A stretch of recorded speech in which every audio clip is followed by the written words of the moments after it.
पूजन कितनी भी देर की करो उसका मूल नहीं, सबसे मूल है भगवान पर करा हुआ विश्वास,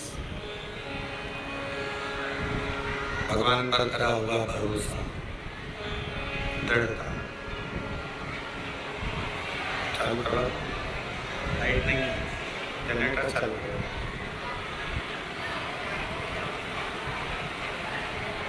पूजन कितनी भी देर की हो वो अपनी जगह पर विश्वास, शिव जी पे भरोसा, दृढ़ता 24 घंटे हर पल, हर घड़ी, हर क्षण होना चाहिए।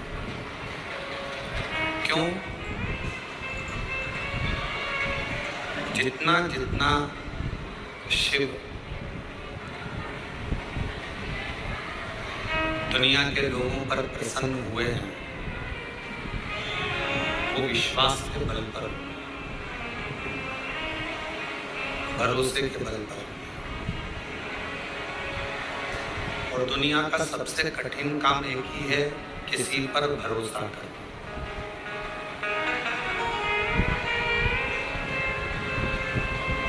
संसार के लोगों पर भरोसा किया या संसार के लोगों पर विश्वास किया तो वो हो सकता है कि वो विश्वास, वो भरोसा टूट जाए। पर यदि भगवान शंकर पर भरोसा किया, भगवान शिव पर यदि विश्वास किया तो वो भरोसा, वो विश्वास कभी टूटता नहीं। अब भरोसा किसको कहते हैं, विश्वास किसको कहते हैं? आजकल विश्वास की भी बहुत सारी परिभाषाएं हैं। पति ने कहा मैं विदेश शिफ्ट हो रहा हूँ, तुम अपना देख लो। मेरा नाम ऋतु है। शादी के 6 साल बाद ये लाइन सुनी थी मैंने। कोई झगड़ा नहीं, कोई लड़ाई नहीं, बस एक दिन शांति से बोला मैं कनाडा जा रहा हूँ, तुम यहीं रह जाओ। डिवोर्स का वर्ड नहीं बोला, पर रिश्ता वहीं खत्म हो गया। मैं ससुराल में। आजकल विश्वास की भी बहुत सारी परिभाषाएं हैं।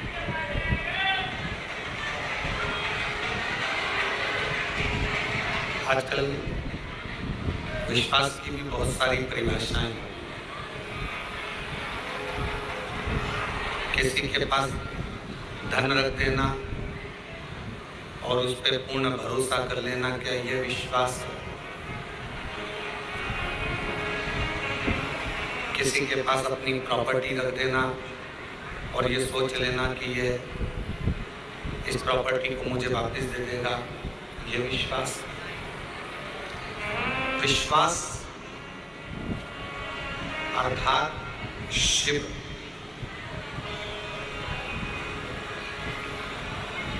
आप किसी को धन दें, आप किसी को संपदा दें ना दें, आप किसी को प्रॉपर्टी दें ना दें, पर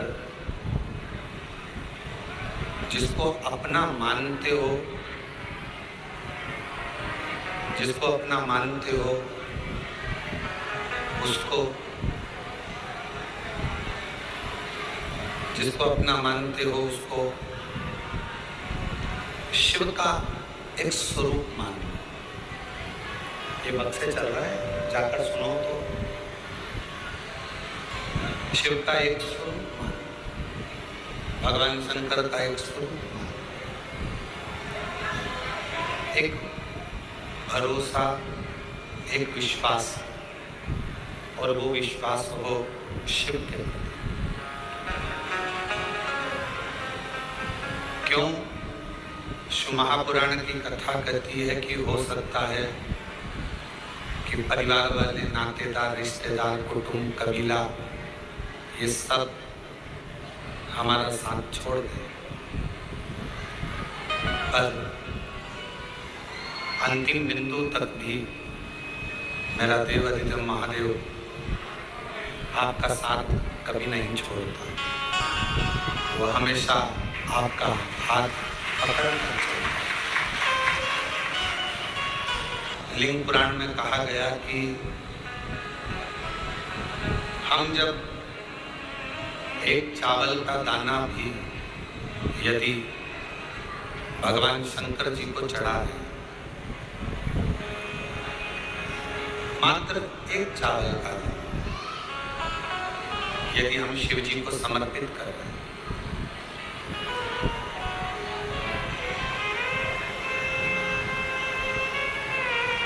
क्या कहकर समर्पित कर रहे हैं, क्या बोलकर समर्पित कर रहे हैं कि बाबा हमारा कुछ भी नहीं, तूने जो दिया है हम वो तुझे दे रहे हैं, तेरा तुझको अर्पण। हमारा कुछ भी नहीं। जब हमारा जन्म हुआ तो हम कोई वस्तु लेकर, कोई सामग्री लेकर, कोई प्रॉपर्टी लेकर, कोई जमीन जायदाद लेकर, कोई घर लेकर पैदा नहीं।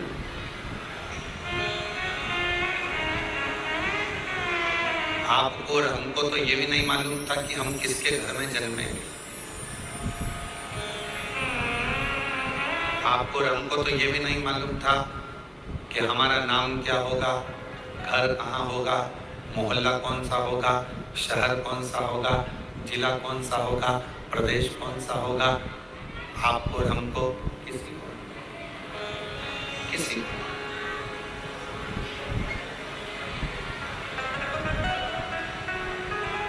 जब जन्म हो गया, जब जन्म ले लिया, जन्म लेने के बाद जब हमें थोड़ी सी सुध आई, बुद्धि आई, विवेक आया, तब हमें ज्ञात हुआ कि हमारा जन्म इस कुल में, इस घर में, इस जगह पर।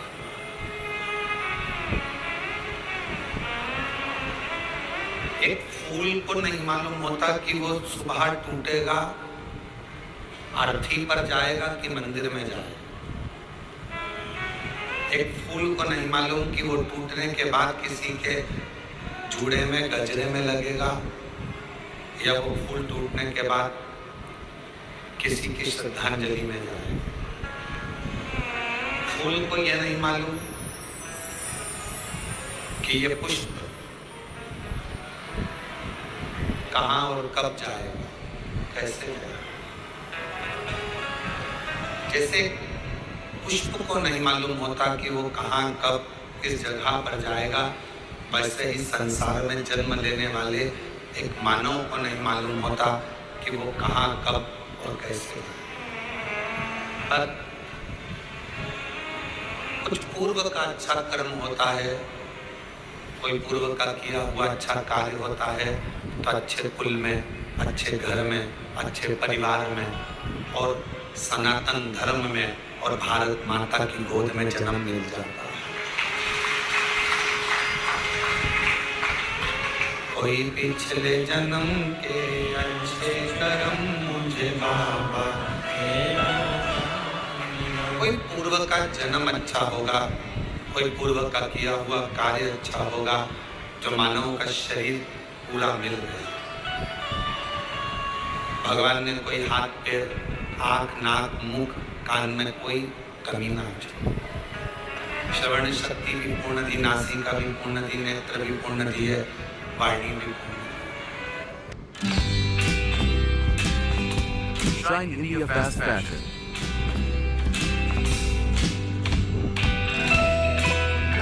Download today and get started.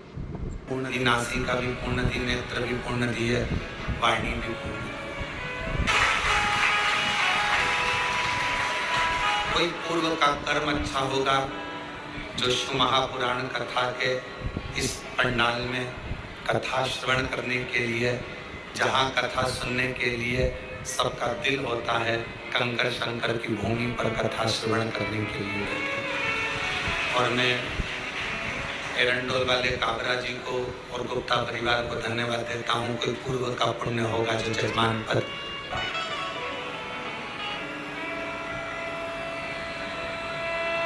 कहते हैं। घर के मंदिर में शिव और दिल के मंदिर में शिव, दोनों ही कल्याण करने वाले होते हैं, दोनों ही कल्याण करने। घर के मंदिर में जो शिव है तुम्हारे घर के मंदिर में जो शिवलिंग है, तुम्हारे घर के मंदिर में जो शिवलिंग विराजमान है, वो भी कल्याण करने वाला होता है।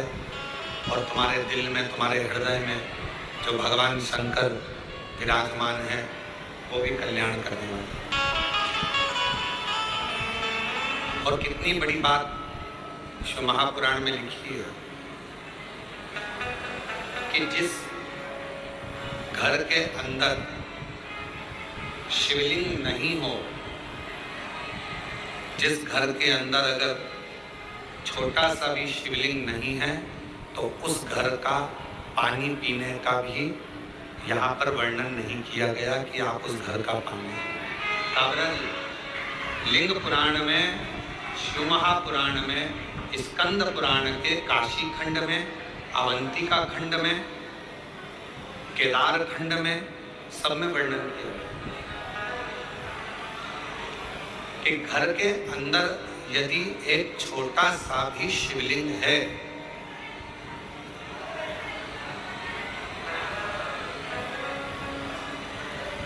घर के अंदर यदि एक छोटा सा भी शिवलिंग है, छोटा सा, और वो घर फिर किसी का भी हो, अगर छोटा सा शिवलिंग घर के अंदर है, फिर वो घर किसी का भी, उस घर का जल स्वयं गंगा